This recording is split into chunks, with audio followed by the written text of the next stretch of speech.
Oi, pessoal, boa noite, muita paz a todos, que Jesus nos abençoe e que possamos ter uma boa noite de estudos, né? Se Deus quiser. Espero que estejam bem, ouvindo e vendo também, né? Acredito que está tudo certinho aí. Vamos começar, pessoal, já 24 minutos já, né? 20 horas e 4 minutos. Vamos então fazer a nossa prece, né? Convidando a todos para elevarmos o pensamento, mentalizando a presença amorosa, benfazeja do nosso Mestre Jesus, envolvendo os nossos corações com as suas irradiações de paz, envolvendo todo o nosso ambiente com o perfume da sua presença, e que possamos, Senhor, aproveitar ao máximo esses momentos para equilibrarmos ao máximo os nossos pensamentos, os nossos sentimentos, as nossas emoções, o nosso corpo e a nossa alma, sob o influxo das energias do alto, que jorram sobre nós, imensamente harmônicas, harmonizando cada célula do nosso organismo. Ajuda-nos, Senhor, no nosso ambiente doméstico, ajuda na casa espírita, ajuda no nosso ambiente profissional. Abençoa todos que estamos aqui no plano físico e espiritual. Todos os nomes que estão na área de texto, todos aqueles que estão participando nesse exato momento, formando grupos de estudo, ou sozinhos, ou com seus familiares, ou no trânsito ouvindo o nosso estudo, ouvindo o material gravado posteriormente. Que a luz do teu amor envolva todos os espíritos necessitados que estão próximos a nós e que possam sentir tamanha paz, tamanha luz, que possam se sentir acolhidos, aconchegados diante desta oportunidade luminosa que todos temos. Obrigado, Mestre querido, permaneça conosco hoje e sempre, que assim seja. Muito bem, pessoal. Boa noite a todos. Alexandre Camargo falando, aqui de Campina Grande. E nós vamos dar sequência aos nossos estudos, né? Todos os dias, praticamente, a gente faz estudo aqui, né? De segunda, terça, quinta e sexta. Ontem eu não pude fazer. Ontem eu não estava muito bem de saúde, sabe? E ontem deu uma mudança no tempo meio drástica e eu acabei sentindo um pouco, sabe? Eu tô ainda... Não estou 100% ainda, tá? Mas estou quase lá, estou melhorando, tá bom? Vocês vão ter que ter um pouquinho de paciência ainda, que pelo jeito ainda dá de vez em quando dá umas baqueadas, tá? Então vamos lá, né? Nós estamos estudando nas sextas-feiras o livro Missionários da Luz, do Espírito André Luiz, através do médium Francisco Cândido Xavier. Nós estamos no capítulo 4, que fala sobre o vampirismo, né? Que é aquela ação parasitária, né? Parasitária, porque vampiro é toda entidade ociosa a se valer das energias de outrem, né? Então é uma situação parasitária que existe muito no plano espiritual.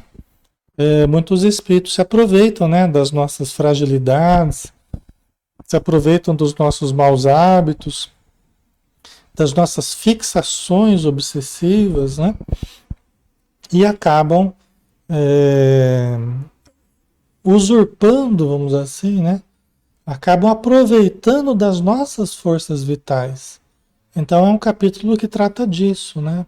E o André Luiz, ele está estudando junto com o mentor Alexandre, observando uma reunião mediúnica, observando os participantes de um grupo mediúnico saindo após a reunião de desenvolvimento mediúnico, né? Fazendo um retrospecto para quem está chegando hoje, aí conhecendo a gente hoje, né? Conhecendo os estudos, tá? André Luiz é um médico desencarnado que está aprendendo na vida espiritual, após alguns anos aí de adaptação, né? Ele está agora fazendo um curso, aprendendo com o instrutor Alexandre, tá? sobre a mediunidade, né? Aí o último parágrafo que a gente analisou foi esse aqui, que vai ser mais en passant, né? Só para a gente engatilhar o assunto aí. Aí o Alexandre falava assim, olha, cada viciação particular da personalidade produz as formas sombrias que lhe são consequentes. Ó, cada viciação, cada vício que a gente tenha, né? Cada viciação particular da personalidade, da nossa personalidade, né? Cada viciação nossa, seja um vício mais material, de absorver alguma coisa, seja um vício moral, de falar demais, né? De cultivar ciúme, de cultivar várias atitudes aí que sejam negativas, né? Produz as formas sombrias que lhes são consequentes. E estas, como as plantas inferiores que se alastram no solo, por relaxamento do responsável, são extensivas às regiões próximas, onde não prevalece o espírito de vigilância e defesa. Então a gente falava até das casas, das famílias, né? Que os pais devem ser os primeiros vigilantes do lar. Por quê? Porque eles cultivando as fraquezas, eles mantendo, os pais mantendo as fraquezas morais, mantendo os vícios, mantendo certos defeitos inalterados ao longo do tempo, é como que cultivar um solo repleto de ervas daninhas que vai se alastrando. Que vão se alastrando, as ervas daninhas vão se alastrando. E acaba contaminando os outros campos. Quem são os outros campos? São as pessoas, por exemplo, os filhos, os netos, os parentes próximos, os amigos próximos. Acaba contaminando aqueles que não têm vigilância, que não têm defesa. Alexandre, mas como é que é a defesa? É a pessoa que ora, é a pessoa que se conhece, é a pessoa que procura se melhorar, é a pessoa que faz sempre uma reflexão. Como é que eu estou agindo? Como é que eu posso agir melhor? Essas são as defesas contra essas ervas daninhas que estão por toda parte, que estão em todo lugar, com qualquer pessoa. E cabe a nós vigiarmos o campo do nosso pensamento, vigiarmos o campo do nosso sentimento. Certo, pessoal? Ok? Fica claro para vocês isso? Eu acredito que sim, né? Isso serve para todos nós, tá? Todos nós precisamos vigiar do campo interior para fazermos o que Jesus falou, né? Cultivarmos as sementes do reino dos céus.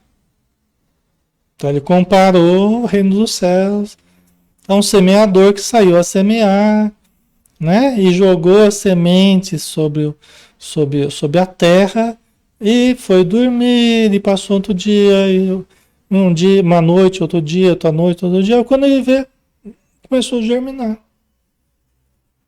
Porque a terra por si mesma frutifica, como diz o Evangelho de Marcos, no capítulo 4. A terra por si mesma frutifica. Então, só que aí a gente tem que aquilatar do tipo de sementes que a gente cultiva. Né? Que tipo de sementes, que tipo de induções, que tipo de ações, que tipo de hábitos a gente cultiva, porque serão as sementes que a gente vai ficar semeando no nosso campo interior. Tá? Evidenciando extrema prudência no exame dos fatos, e prevenindo-me contra qualquer concepção menos digna, no círculo de apreciações da obra divina, acrescentou, o Alexandre acrescentou, né? O Alexandre estava falando com muita prudência, é um assunto delicado, muito cuidado, né? Para que o André Luiz não fosse levado a conclusões erradas, né? Sei que a sua perplexidade é enorme. No entanto, você não pode esquecer a nossa condição de velhos reincidentes no abuso da lei. né? Então, tá lembrando, André Luiz. Porque não é para se escandalizar, né? Meu Deus do céu, vampirismo. Pelo amor de Deus. Quem são essas pessoas que estão vampirizando ou que estão sendo vampirizadas? Como se fosse uma coisa assim extraordinária, né? A gente convive com isso desde sempre, né?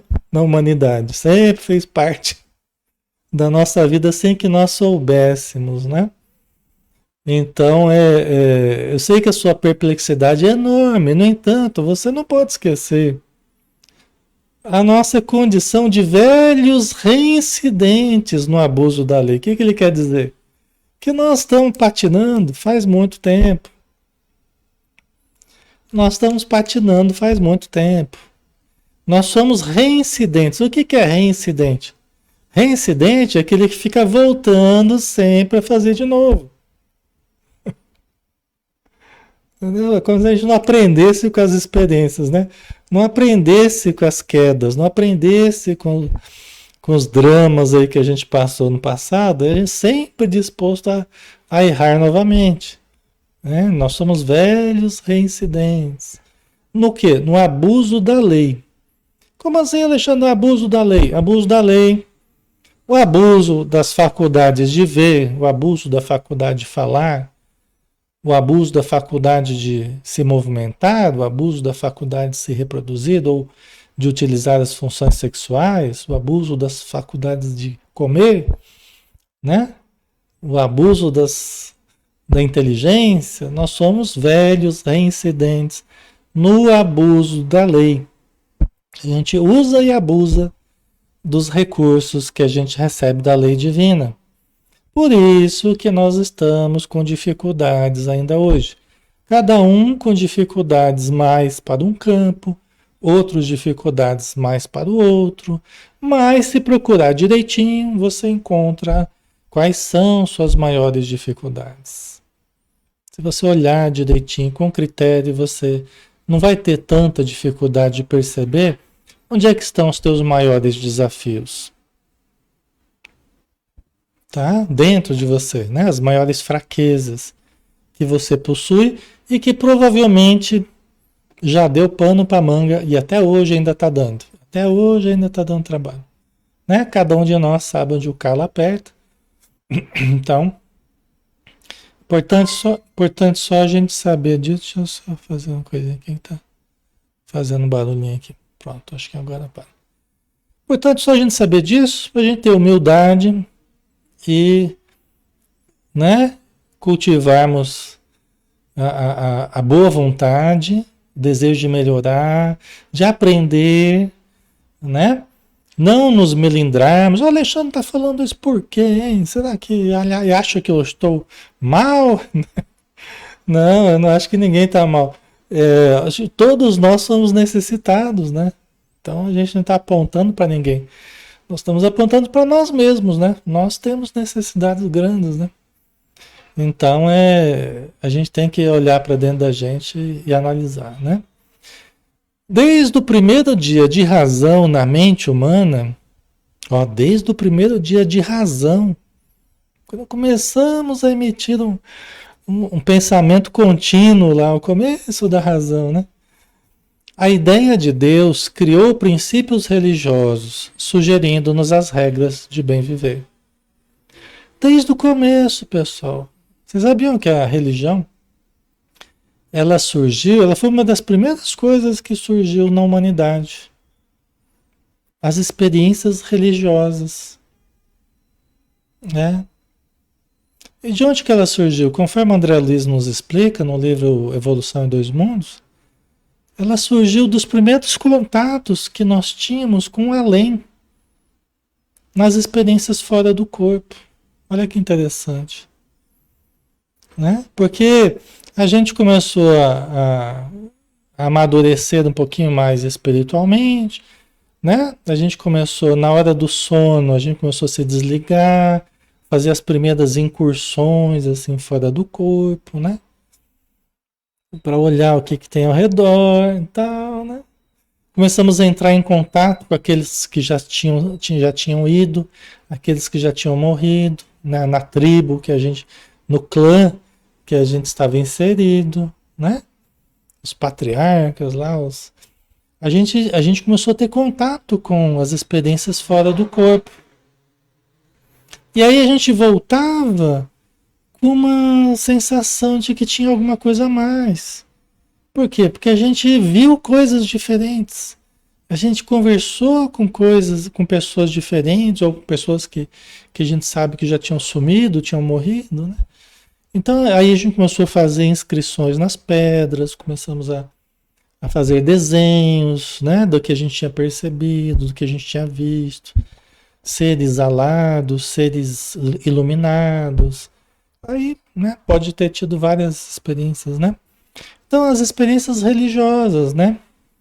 De alguma forma, como diz aqui o Alexandre, né? De alguma forma, a ideia de Deus, porque Deus estava agindo em nós, na nossa vida, nos ajudando a evoluir, nos proporcionando experiências diferentes, né? Então a gente foi criando princípios religiosos, primeiro rudimentares, né? Rudimentares, a gente foi aperfeiçoando a nossa a nossa concepção religiosa, a nossa ligação com Deus, com o transcendente, com o invisível. A gente foi aperfeiçoando. Até hoje nós estamos aperfeiçoando as nossas concepções religiosas, de religação com Deus, né? E sempre elas nos sugeriram regras de bem viver. Nos sugeriram a ideia de um pai, de um criador, de forças superiores regulando a nossa vida, né? E a ideia e as regras de bem viver, né? Um certo cuidado com o viver diante do desconhecido ou diante do que estava sendo devassado devagarzinho, né? De uma forma meio intuitiva, meio inconsciente ainda, né? É interessante, né, pessoal, a gente pensar. Então ele está dizendo, o Alexandre está dizendo da anterioridade das concepções de transcendência, de ligação com Deus, de regras morais, de regras de bem viver. Isso é muito antigo, ó. Né? Jesus, né? Mais de 2.000 anos. Moisés, acho que uns 4.000 anos, 5.000 anos, se eu não me engano. Né? Então as regras nos chamando para melhoria, elas são antigas, né? E a gente patinando, né? Contudo, à medida que se refinam conhecimentos intelectuais, parece que há menor respeito no homem para com as dádivas sagradas. Que paradoxo, né? Que contradição. À medida que se refinam, olha a opinião do Alexandre lá, do instrutor. Ele tem uma condição boa, o Alexandre, viu? Uma condição evolutiva boa. Olha, contudo, à medida que se refinam conhecimentos intelectuais, então a pessoa vai, né, fica cheia de teorias e de conhecimentos e de informações. Parece que há menor respeito no homem para com as dádivas sagradas. Né? Basta a gente pensar que parece ser proporcional, tanto que a pessoa vai adquirindo de formação com a concepção de Deus, né? Com a ideia de que Deus existe e que a gente precisa, né, ter humildade perante a criação. Parece que é inversamente proporcional, né? Então demonstra mais ou menos isso aqui, né? Que o Alexandre está falando, né? Parece que quanto mais a gente desenvolve, né? Menos a gente parece que acredita nas coisas superiores e respeita os patrimônios da vida, a começar por nós mesmos, né? Pelo nosso corpo, pelas dádivas sagradas que nós recebemos, né? Os pais terrestres, com raríssimas exceções, são as primeiras sentinelas viciadas, agindo em prejuízo dos filhinhos. Olha só, né? Os pais terrestres com raríssimas exceções, São as primeiras sentinelas viciadas agindo em prejuízo dos filhinhos. Olha que chamado, né? De todos nós, né? Que está dizendo aqui que é raríssimo que a pessoa não cultive os desvios, né? Os vícios, os vários vícios. E aí a gente fala, não, isso aqui é meu, e, né? É que eu tenho que ter algum prazer, não sei o quê. São os vícios de estimação, né? São os defeitos de estimação. E que não, isso aqui é meu, é o meu jeitão, é porque eu sou assim mesmo. Não é assim, né? E assim a gente vai cultivando a vida inteira, passa uma vida e passa outra vida e a gente tá com o jeitão lá que não muda, né? Então são as primeiras sentinelas viciadas, né? Os próprios pais, via de regra, né? Com raríssimas exceções. Comumente, né? Normalmente, aos 20 anos, em virtude da inércia dos vigias do lar, em virtude da inércia dos vigias do lar, ou seja, eu não estou vendo, para mim tudo bem, para mim tanto faz, tem que dar liberdade total, eles que sabem da vida deles. Então, comumente, aos 20 anos, em virtude da inércia dos vigias do lar, ou seja, dos pais, por não fazer nada com relação a fatores educacionais e tudo mais, a mulher é uma boneca e o homem um manequim de futilidades doentias.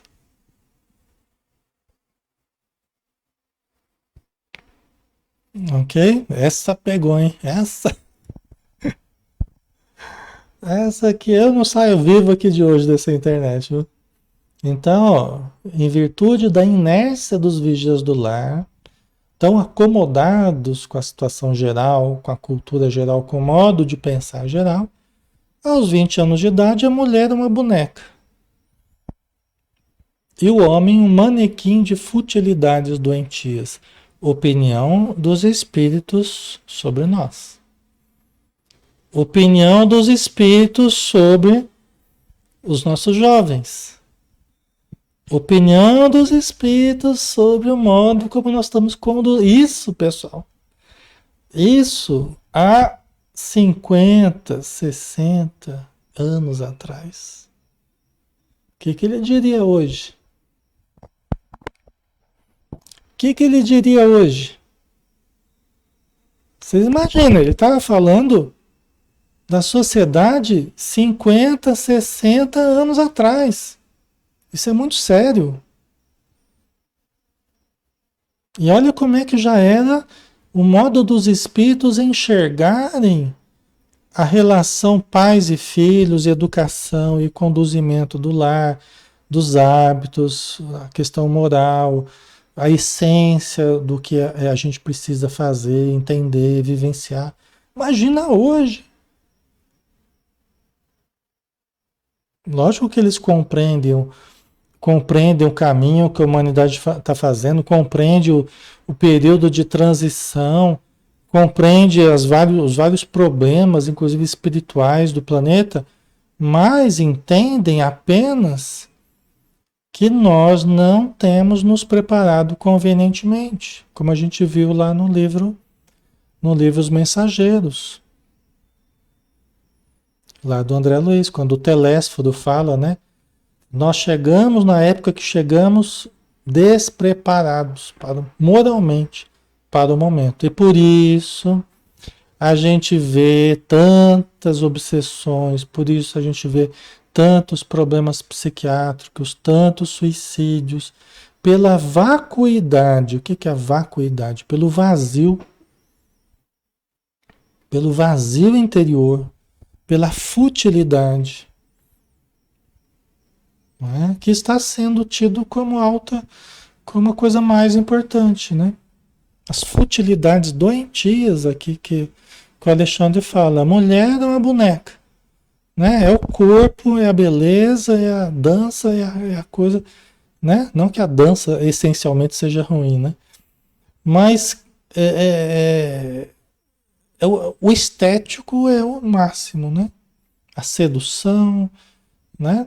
Os apetrechos e tudo mais. E o homem também, né? Então, homens e mulheres aí também, muito voltados para uma cultura hedonista, para o prazer apenas, para a estética apenas. Lógico que a gente deve se gostar, deve fazer o que for possível, dentro de certos limites, para se sentir bem consigo, para cuidar da sua saúde e tudo mais. Mas isso está sendo levado muito, né? Sem falar do próprio desequilíbrio das forças genésicas, onde a gente está vendo de tudo, né? Um desequilíbrio das forças genésicas, né? Então, é patente, né? Eu acredito que vocês estejam vendo, é patente, né? O abuso da lei, né? Que nós temos visto. E isso todos nós estamos inseridos e todos nós precisamos tomar os cuidados devidos. Mas aqui ele está dizendo, né? Coisas importantes, né? Então, comumente aos 20 anos, em virtude da inércia dos vigias do lar, a mulher é uma boneca e o homem um manequim de futilidades doentias, muito mais interessados no serviço dos alfaiates que no esclarecimento dos professores. Né? Aqui os alfaiates, coitados, né? Acho que nem existe mais, estão bem reduzidos, né? Mas aí poderíamos pensar nos shoppings, nas lojas, né? Traduzindo para hoje aí, né? Então, muito mais preocupados com o exterior, com os aspectos estéticos e, né, e os prazeres e tal, do que o esclarecimento. O esclarecimento, o crescimento profundo, o crescimento interior, espiritual, principalmente o crescimento espiritual, que é o mais importante, não é? Mas lógico, né? Até mesmo, né, dos professores, né? Que hoje em dia tem muita dificuldade para conseguir que os alunos se interessem, porque estão tão mais interessados por outras coisas que até mesmo a cultura material, até mesmo o conhecimento material está difícil de passar, né? Para que haja uma formação condizente e tudo mais, né, pessoal? Tá? Então é isso. Agora imagina, né, décadas depois, o que o Alexandre diria aqui, né? Melhor nem dizer, fica aqui com essa opinião de 50 anos atrás, aqui já tá bom demais já, né? Ai, ai, certo? Alcançando o monte do casamento, muitas vezes são pessoas excessivamente ignorantes ou demasiadamente desviadas, né? Quer dizer, o desenvolvimento disso ao longo dos anos, vão pensar, quando consegue hoje pensar em casar, né? Quando consegue vencer várias questões aí, né? Trabalhando contra a formação de uma família, contra ter filhos, contra ter um marido, uma esposa, muita coisa, né? Conspirando contra, trabalhando contra a estruturação dessa célula básica que é a família. E é muito importante, os espíritos olham com extremo carinho a família, mesmo que ela não seja perfeita. Mesmo que ela seja de uma configuração variada hoje em dia, mas eles olham com muito carinho a família. Sempre olharam e continuam olhando com muito carinho. E também com muita preocupação diante dos problemas que estão avassaladores, né? Então, alcançando o monte do casamento, muitas vezes se mostram pessoas excessivamente ignorantes, ou seja, porque não cultivou um algo mais profundo, o enxoval dos sentimentos, digamos assim, como Teresa de Brito diria, o enxoval, não preparou o enxoval dos sentimentos. Entrou também no casamento de uma forma superficial, de uma forma hedonista, de uma forma, né, não condizente exatamente, por desconhecer princípios superiores, ideais superiores, que normalmente tem a ver com os ideais que a religião acaba fornecendo, né? Que as buscas de melhoria que o evangelho no lar acaba fornecendo, que a casa espírita acaba fornecendo, o estímulo a sermos melhores, a suportarmos as adversidades, suportarmos os reveses. E hoje o pessoal não quer suportar nada. Porque não vê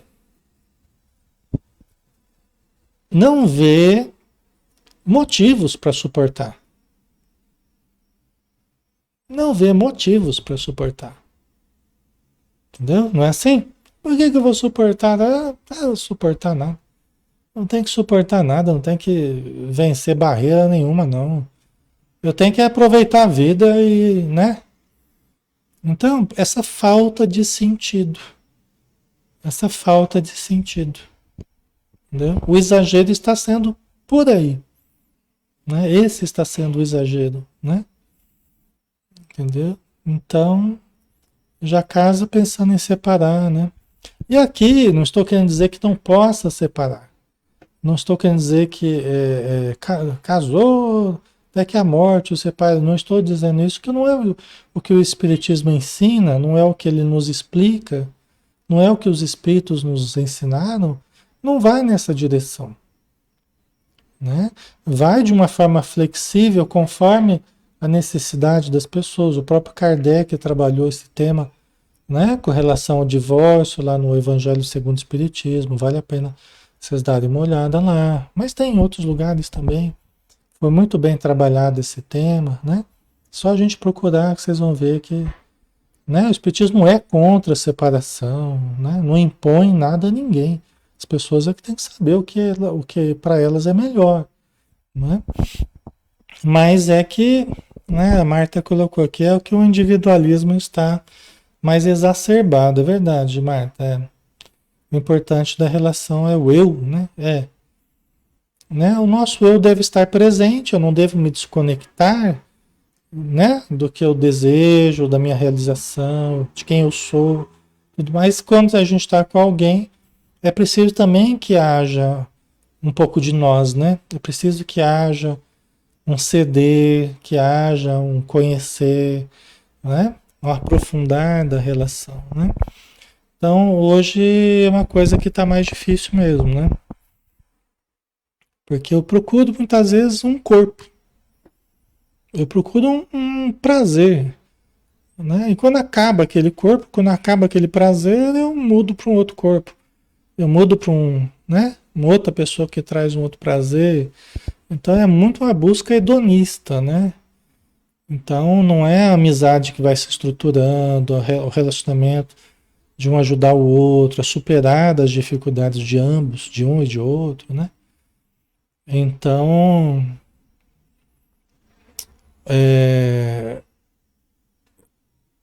fica mais difícil, né? Porque a família, ela aumenta de poder, de força, vamos dizer assim, a ideia de família, à medida que a gente entende a reencarnação, lei de causa e efeito, a melhoria que nós estamos aqui para fazer, né? Os papéis que nós estamos aqui para desempenhar. À medida que a gente vai entendendo tudo isso à luz do conhecimento espiritual, começa a resgatar muita coisa da essência do que é estar numa família, né? E a importância disso, à luz da reencarnação, da lei de causa e efeito, é maravilhoso isso, né? Tá? Mas a família tem dificuldades, porque as pessoas têm dificuldades. Agora, eu posso querer lidar com essas dificuldades ou eu posso apenas fugir, né? Aí eu evito viver em grupo, né? Porque eu tenho dificuldades de lidar com grupo. Eu evito viver com outras pessoas, porque eu tenho dificuldade de viver com pessoas. Então, isso tem crescido muito. Então, eu prefiro fugir da experiência de grupo, prefiro fugir da vivência com pessoas. Então, muito gira em torno disso, né? Do problema da família aí, tá? Então, alcançando o monte do casamento, muitas vezes são pessoas excessivamente ignorantes ou demasiadamente desviadas, né? Porque se permitem desvios que vão pesando no relacionamento. Se permitem condutas, modos de pensar e modos de agir que vão pesando. Aí depois eu falo mal do casamento, aí depois eu falo mal da família. Por falta de discernimento, me permito condutas que pesam sobre o relacionamento, que fazem mal para o relacionamento. Me permito vícios, me permito maus hábitos que pesam na convivência, que torna a convivência dificílima. Por quê? Porque nenhum nem outro se resolve a mudar certos hábitos. Ah, eu sou assim, vou continuar assim, eu vou ser sempre assim, porque eu sou mesmo assim. Né? E aí chega uma hora que não aguentam conviver um com o outro, ou mesmo não aguentam conviver em família, porque junta tanto vício, tanto mau hábito, tanta dificuldade de todo mundo, que ninguém aguenta viver um com o outro. O resultado final é um resultado doentio, espiritualmente, materialmente, socialmente, né? Em termos de grupo. Agora, se a gente cultivasse em família, vamos estudar o Evangelho, vamos fazer uma prece uma vez por semana, vamos fazer uma leiturazinha para a gente entender como conviver, para a gente entender como é que eu posso me fazer melhor, como é que eu posso pesar menos no grupo, ajudar mais o grupo, ajudar na vibração do grupo. Como é que eu posso te apoiar mais para você não cair moralmente? Minha esposa não cair moralmente, ou você, meu marido, não cair. Como é que eu posso te ajudar? Como é que é a melhor atitude? Né? Como é que eu posso conciliar tolerância com franqueza, né? Momento de silenciar, momento de falar. A gente outro dia falava sobre isso, né? Tem momentos para cada coisa. Mas a gente precisa cultivar isso, cultivando, né? Ajustando aqui. É uma máquina. Por exemplo, a família é uma máquina. Você precisa ir ajustando, ajusta aqui, ajusta ali, ajusta lá. Tolera aqui, tolera lá. Há uma peça sobre outra peça, tem que ter uma certa tolerância, né? Porque uma peça está encaixadinha na outra. E cada peça tem uma certa tolerância sobre outra peça, senão não funciona, né? Não é assim? Temos que buscar ajuda espiritual, tá muita perturbação em casa, Alexandre. Vai buscar ajuda, leva o pessoal para tomar passe. Chama o pessoal da casa espírita para fazer uma prece lá, para começar a arejar, até para conseguir ir no centro daqui a algum tempo. Mas procure melhorar, né? Procure melhorar, procure ajustar as coisas. Procure ir ajustando, porque aí você vai ter, você pai, você mãe, você avô, avó, né? Filho, filha, você vai estar investindo para que dê certo esse projeto. Para que esse projeto chamado família dê certo. Para que ele seja funcional. Para que as pessoas se sintam bem em estarem umas com as outras, sintam prazer em sair para passear, em comer algo junto, em estar numa festa, não sentem vergonha uns dos outros por causa das coisas negativas, por encher a cara, por não sei o quê, né? Mas gostam de estar juntos em ambientes agradáveis, em compartilhar momentos saudáveis, agradáveis. Agora paremos para analisar isso que eu estava falando em cima do texto, paremos para analisar sinceramente. Né? Aí a gente sai falando mal da família, porque família é muito difícil, porque casamento é muito difícil. Mas, né, o quanto a gente investiu, o quanto a gente tem investido ou não, o quanto a gente cansou de investir. Eu sei que chega a hora, tem momentos que fica difícil, né? Tem momentos que fica difícil, eu entendo perfeitamente. Mas a gente precisa analisar isso tudo, pessoal. Não é? Tá? Senão a gente queima uma coisa e começa a falar mal, por exemplo, de casamento ou de família, né? Como se fosse algo essencialmente ruim. E eu vejo filhos que cresceram não querendo se casar porque ficaram com uma imagem ruim. Não querendo ter família porque ficaram com uma imagem ruim. Olha o efeito disso.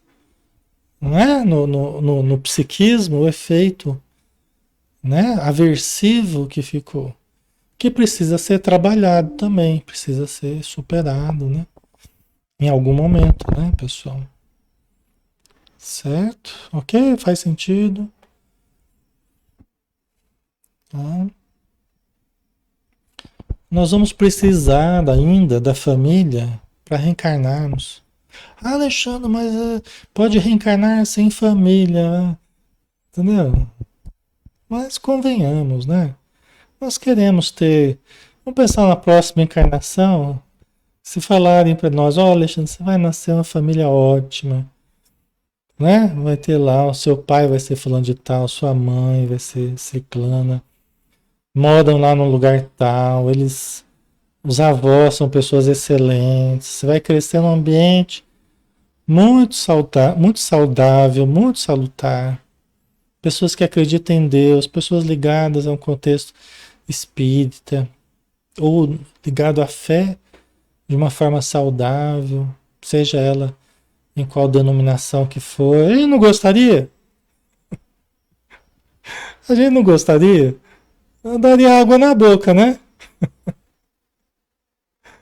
Daria, você já tá com água na boca. Alexandre, onde é que é essa encarnação aí que eu quero, né? Com avós excelentes, avós que ficam lá contando história e tal.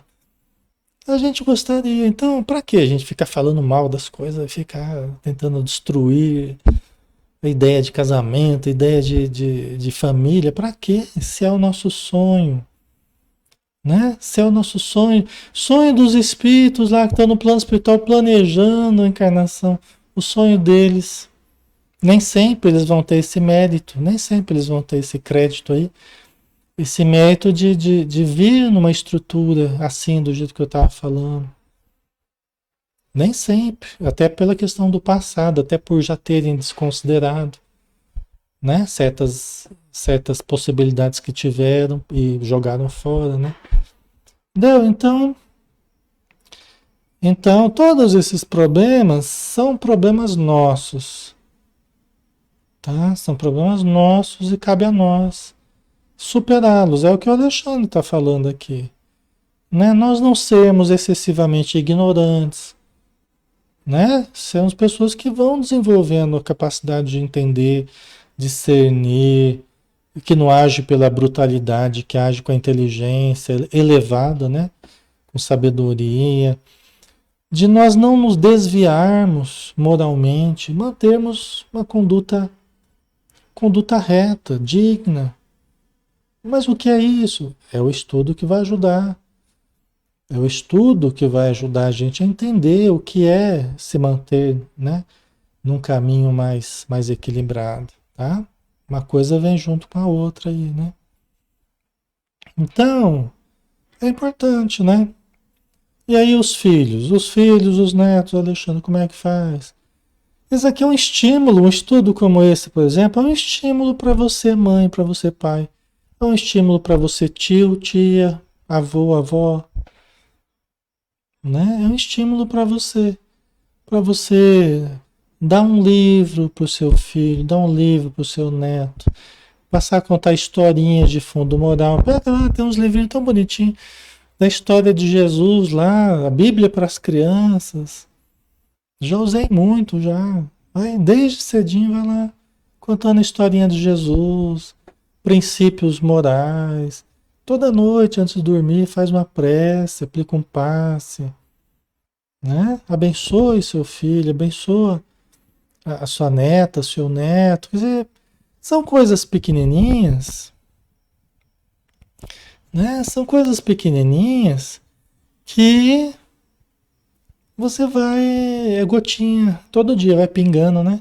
Todo dia vai pingando. o evangelho no lar, os filhos vão vendo os pais fazendo prece, né? Aplicando passe um no outro. Então eles vão se acostumando com o pessoal do centro, aulinha de evangelização. Essa é uma semeadura, lógico que os filhos, netos vão precisar enxergar em nós a prática daquilo que nós estamos falando, ou da aulinha que teve na evangelização.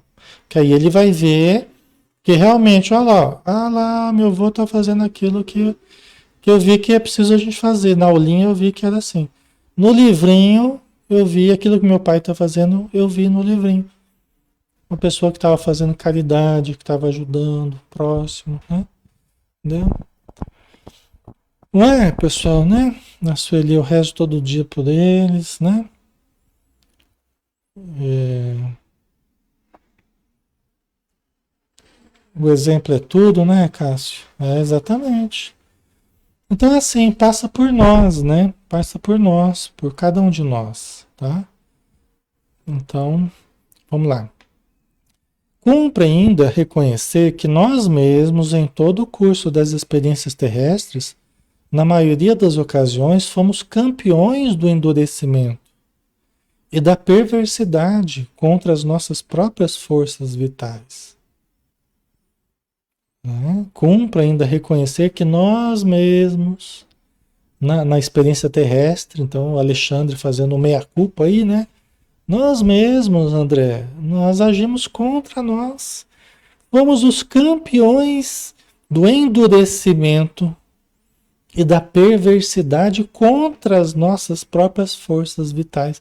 Como assim o endurecimento? A falta de compaixão para conosco mesmo. Fomos duros com o nosso corpo.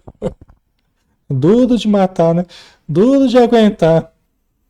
Né? Maltratando as células do corpo, maltratando o nosso organismo, com os excessos de todo tipo, dos perigos de todo tipo, né?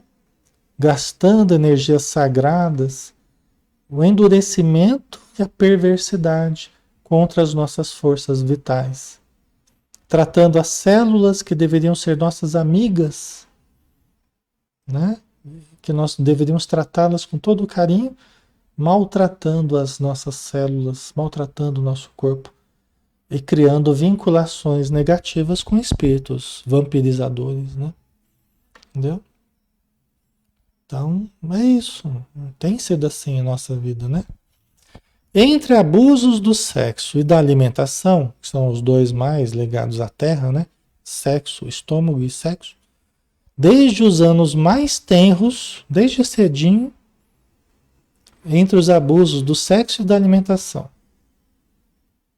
Né?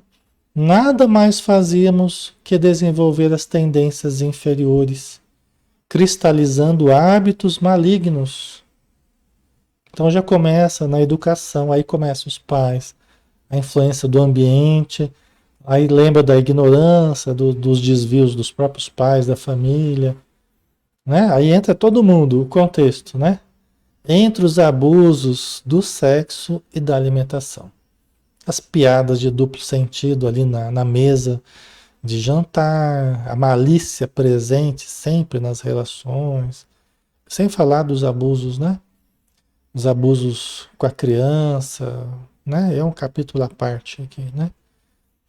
Mas os abusos do sexo e da alimentação, os vários desregramentos que vão sutilmente passando a ideia, né? Ideias equivocadas em torno do que é ser homem ou do que é ser mulher, machão, que pega todas, que logo cedo já, né, o pai já levava lá para experimentar a prostituição, não é assim? Que já começava já a vincular os filhos ao ambiente onde a vampirização das forças vitais é muito presente. Logo cedinho, já com pouca idade, depende de família para família, né? As mulheres eram mais protegidas nesse sentido, depende, logicamente, da casa, da história de cada um também, mas, né? Sofreram muitos abusos também, né? Certo, pessoal. Nós estamos falando em termos gerais, isso tudo é muito conhecido de vocês. Pode ser que na casa sua, na família sua tenha sido diferente, ótimo, excelente, né? Depende das concepções que haviam, mas eu estou falando coisas muito conhecidas de vocês, de todos nós. Não tô falando uma coisa assim que, nossa, Luxa, eu nunca vi isso, eu não sabia que existia, né? São todas coisas muito presentes culturalmente na nossa vida. Os abusos da alimentação e os abusos do sexo, né? Da alimentação nem se fala. Chegava aquele PF, aquele prato feito lá, quando havia abundância, quando era uma casa, né, onde havia o que comer, né, logicamente. Mas às vezes vinha aquele prato feito lá, o famoso PF, aquela montanha, que nem perguntava o quanto você queria comer ou não, falava, rapa o prato. E se rapar o prato, você é o docinho de coco da mamãe, você é o chuchuzinho bonitinho, uma gracinha, né? E agora, se não rapar o prato, aí você tá de castigo, aí você vai perder. O que que perde quando não rapa o prato? Perde a sobremesa, né? Assim, culturalmente, historicamente, criança que não rapa o prato não come a sobremesa. Nessa aí já tá uma vantagem já, né? Porque o ganho, quer dizer, você já era estimulado a comer o que você não queria, ou seja, você tem que desconsiderar a sua autopercepção, seu desejo, o seu gosto pessoal, tudo isso você tem que desconsiderar. Você já vai se desconectando já de você, já desconecta. Não é importante o que eu quero, não é importante o que eu sinto, não é importante o que eu gosto, a quantia que eu gosto. Nada disso é importante. A única coisa que é importante é rapar o prato. É encher a pança.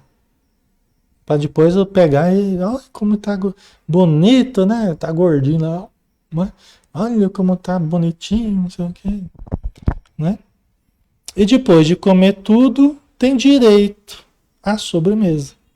Então, a gratificação por comer até o que não queria, até o que não aguentava, ainda é mais comida. O prêmio por comer muito era mais comida. Lógico que uma comida que as crianças queriam, né? Aquela parte que todo mundo queria, que era a sobremesa, né? Ai, ai. Tá, pessoal? Só pra gente entender, assim, um pouquinho, né? En passant, do porquê que a gente cresceu comendo compulsivamente. Por que que a gente cresceu comendo sem observar o quanto já está satisfeito, o quanto precisava ou não de comida? Porque isso é uma autoobservação que a gente vai aprendendo a fazer. A consciência corporal, a consciência da saciedade ou não, isso é um aprendizado. Assim como a consciência de tudo na nossa vida é um aprendizado. A gente não nasce sabendo de tudo isso. É um treino, é um exercício, não é? É uma conscientização que eu vou percebendo em mim e vou me conhecendo ao longo do tempo, né? Certo? Ok? Então, mas é algo que a gente deve começar na infância, né? Conciliar aí com o desejo da criança, conciliar com a quantia que a criança quer, com a observação do que ela precisa, entendeu? Para que ela não crie aí uma compulsão, né? Uma falta de consciência corporal, né? Tá? E aí a gente fica correndo atrás ainda da gratificação, né? Só para terminar, né? Como a gente ganhava as gratificações afetivas quando comia muito, que a gente era o docinho de coco da mamãe, a gente era bonito, a gente era o super, o bambambam, né?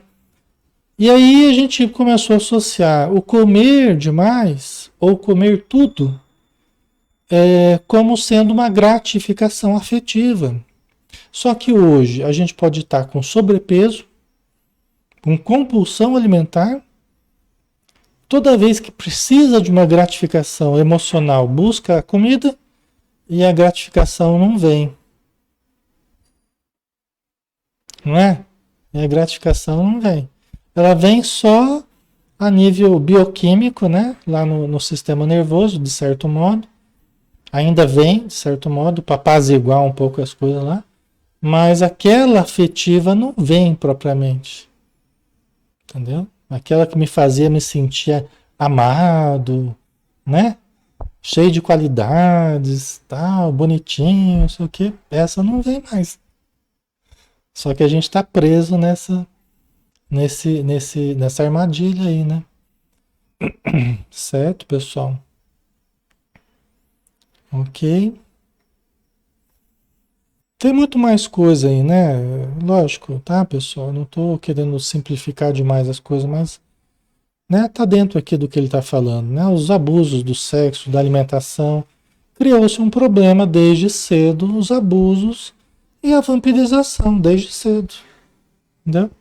Você vai criando aquela cultura familiar em torno da mesa, tudo tem que ser em torno da mesa, tudo em torno da comilança, tudo em torno de beber o tempo todo, desde cedo, já dava bebida na mamadeira, já dava vinho na mamadeira, cerveja na chupeta, entendeu?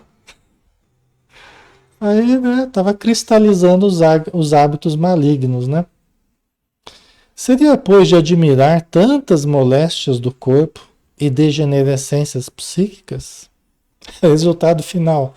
Seria de admirar tantas moléstias do corpo e degenerescências psíquicas? O plano superior jamais nega recursos aos necessitados de toda a ordem e, valendo-se dos mínimos ensejos, auxilia os irmãos de humanidade na restauração de seus patrimônios. Quer dizer, os espíritos não agem de forma caprichosa. A pessoa que está bebendo, a pessoa que está comendo demais, ou a pessoa que está abusando do sexo, a pessoa que está fumando, ou que está, né, qualquer outro tipo de vício, eles não negam o auxílio, né, o companheirismo, a fraternidade, o amparo, socorro. Pelo contrário, eles ajudam muito por espírito de compaixão, por caridade mesmo, por amor fraterno, né?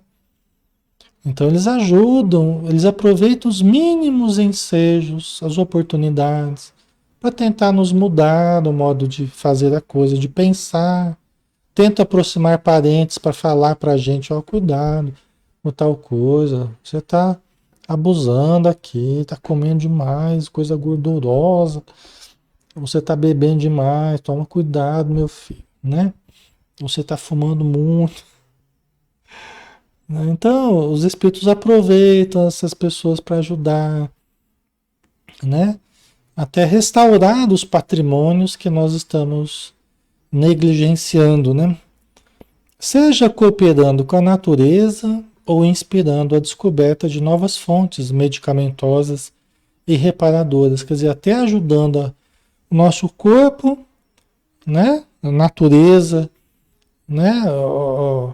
A descoberta de medicamentos, né, que ajudem a sanar as nossas dificuldades. Você vê, os espíritos eles atuam em várias frentes para nos ajudarem, né?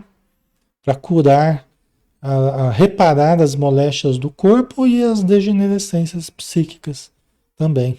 A espiritualidade está lá, trabalhando dia e noite para as mudanças que nós precisamos, né? Por nossa vez, em nos despojando dos fluidos mais grosseiros através da morte física, à proporção que nos elevamos em compreensão e competência, transformamos-nos em auxiliares diretos das criaturas. O Alexandre está dizendo, ó, nós, do nosso lado aqui, à medida que a gente deixa o corpo material, que a gente deixa os fluidos mais grosseiros, à medida que nós nos elevamos aqui no plano espiritual, em compreensão e competência, saber ajudar, nós nos transformamos em auxiliares diretos dos homens, para ajudar os homens a vencerem a si mesmos, em quaisquer campos que hajam dificuldades. Tá? Apesar disso, porém, o cipoal da ignorância ainda é muito espesso. E o vampirismo mantém considerável expressão, porque se o Pai é sumamente misericordioso, é também infinitamente justo. Por que que ele fala isso?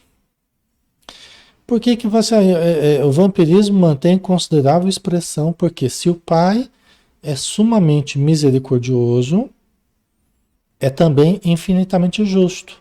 Por que que ele está dizendo isso? Porque é justo que haja o vampirismo. É justo que pessoas que maltratam a si mesmas sejam acompanhadas de outras que aproveitam isso, elas também se maltrataram e continuam se maltratando. Há justiça nisso. É um fazendo mal para o outro, mas é o que um e o outro precisam para, com o tempo, perceberem que fazer esse mal a si mesmos não é bom. Então, o mal é o próprio remédio. Não sei se vocês entenderam. A gente fazendo mal para nós mesmos, sofremos os resultados, a sintonia, sofremos a vampirização, né? Para termos esses efeitos negativos e vermos que não é bom termos esses efeitos negativos, esse resultado negativo. Então, o mal acaba sendo o próprio remédio. Não há vítimas e algozes, né? Entendeu? Não há. Vocês colocaram muito bem aí. Cada um está tendo aquilo que precisa, né? Está tendo aquilo que precisa, ou aquilo que fez por merecer. Entendeu? É da lei, é justo isso. É justo. Não é justo. Então ninguém vai trair a lei. Eu não vou, espertão, eu vou conseguir torcer a lei para tirar uma vantagem, somebody love, dar um jeitinho. Não. Nenhum de nós vai ludibriar a lei. Cada um de nós terá o resultado conforme as suas obras. Entendeu? Então é sumamente justo, né? Perfeitamente justo. Então Deus é misericordioso, nos dá ajuda, conselhos, instruções, aprendizados, vivência, tá? Você desconsidera tudo isso. Agora vem, agora vem o resultado mais drástico. Agora vem a dor. Por amor não foi, né? Por amor, eu dei um monte de coisa para instrução, oportunidades, exemplos do que não funciona. A pessoa negligenciou todos eles, desconsiderou, desprezou todos esses avisos, oportunidades. Agora então vem o segundo método, né? Que é a dor. Não é? Não é assim? Mas que seja, né? Ninguém lhe confundirá os desígnios de Deus, né? E a morte do corpo quase sempre surpreende a alma em terrível condição parasitária, né? Então, quase sempre o resultado é desencarnarmos em condição parasitária, estando muito ligados a entidades parasitas, né? Desse modo, a promiscuidade entre os encarnados, indiferentes à lei divina, e os desencarnados que a ela têm sido indiferentes é muito grande na crosta da Terra. A promiscuidade, o relacionamento promíscuo de baixo nível, de vampirização, de exploração sexual, de exploração das várias forças vitais nossas, das energias vitais, seja em que campo for, né? A promiscuidade, tudo isso é a relação promíscua. Pode haver uma relação promíscua entre encarnados e pode haver uma relação promíscua entre encarnados e desencarnados. Acontecem as duas coisas simultaneamente, na verdade. Acaba acontecendo as duas coisas, né? Tá? Então, aos infelizes que caíram em semelhante condição de parasitismo, as larvas que você observou servem de alimento habitual. Então, aquela curiosidade, a gente já está acabando, pessoal. Aquela curiosidade que o André Luiz fala, mas onde que vem essas larvas? É a pessoa que forma elas dentro de si mesmo ou ela vem de fora de um contágio, né? Aí o Alexandre está explicando, ó. Aos infelizes que caíram em semelhante condição de parasitismo, ou seja, tudo isso que a gente falou de maus hábitos, de cultura de abusos em vários campos e gerando sintonia com entidades que se aproveitam desses abusos em vários campos, essas larvas é uma coisa comum. Esses parasitas microscópicos, essa contaminação nessa relação promíscua é comum. É como, é como as doenças venéreas nos abusos do sexo, nos ambientes de exploração sexual, ou as pessoas que vivem nessa faixa de, de exploração das forças sexuais. Você vai ter correndo solto as doenças venéreas, não é? Né? Então, as larvas psíquicas, né, em todos os campos viciosos que a gente olhar, elas, de formas diferentes, de características diferentes, conforme os hábitos, elas existem, estão assíduas ali, estão presentes sempre nesse processo. Tá? Ok? Aí acabou por hoje. Terminamos o capítulo 4, vampirismo, tá? Lembrando, voltando a lembrar de novo, nunca é demais, gente, nunca é demais a gente lembrar, né? Que o antídoto melhor que existe contra o vampirismo chama-se oração. Volto a lembrar, sempre bom a gente terminar esse estudo com essa lembrança. O melhor antídoto é a oração, que nos conecta ao Criador, a fonte inesgotável de amor, de luz, de saúde, de paz, que é Deus. Então a gente se conecta a essa fonte de luz e nós vitalizamos os centros energéticos, limpamos os centros energéticos, o perispírito. É um processo de higiene mental, de higiene perispiritual, de higiene física, inclusive.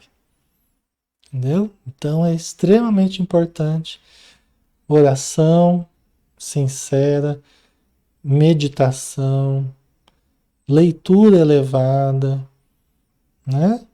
Pensamento positivo, conduta reta, tudo isso é de extraordinário valor de asepsia, asepsia mental, emocional, espiritual e energética. Tá bom?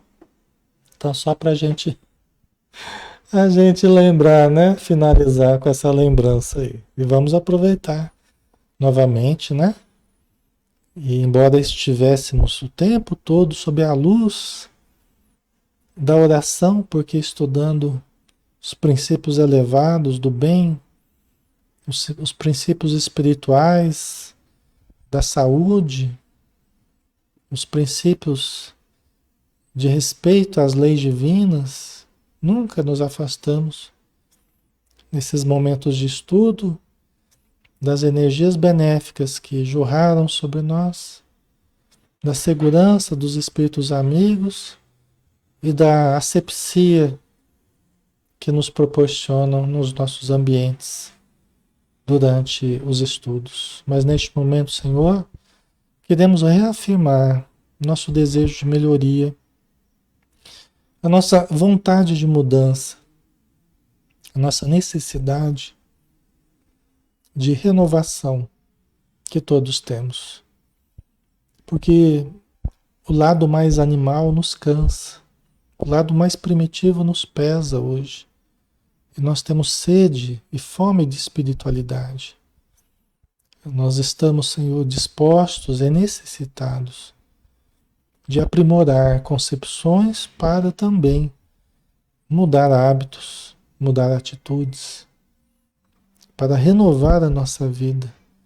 E renovando a nossa vida, renovar também as nossas ligações mentais, emocionais e energéticas com todos aqueles que nos rodeiam, para que essas vinculações sejam vínculos de amor, sejam vínculos de socorro, de ajuda, sejam vínculos de luz. Muito obrigado, Senhor. Que a luz do teu amor nos envolva hoje e sempre, a cada dia mais e mais. Que assim seja. Ok, pessoal. Obrigado pela presença de vocês, obrigado pelo carinho. Que Jesus nos abençoe a todos. Tenhamos um excelente final de semana, tá? E segunda-feira estamos de volta, tá bom? Eu estou planejando, né? O Céu Azul, já retomei os estudos 2 semanas que eu já consegui gravar. 2 semanas que eu gravei? Acho que foi. Ou uma só. Eu vou ver, mas eu estou organizando para a gente fazer uma maratona aí. Eu vou pegar uma semana, pegar de manhã, talvez, e todo dia fazer um capítulo aí para a gente tirar o atraso e a gente dar sequência aí no resto, tá bom? Então vocês aguardem aí que eu vou fazer alguma coisa. Estou planejando aí. Estou só esperando melhorar mais para não forçar muito, tá bom? Um abraço, viu? Fiquem com Deus. Até mais.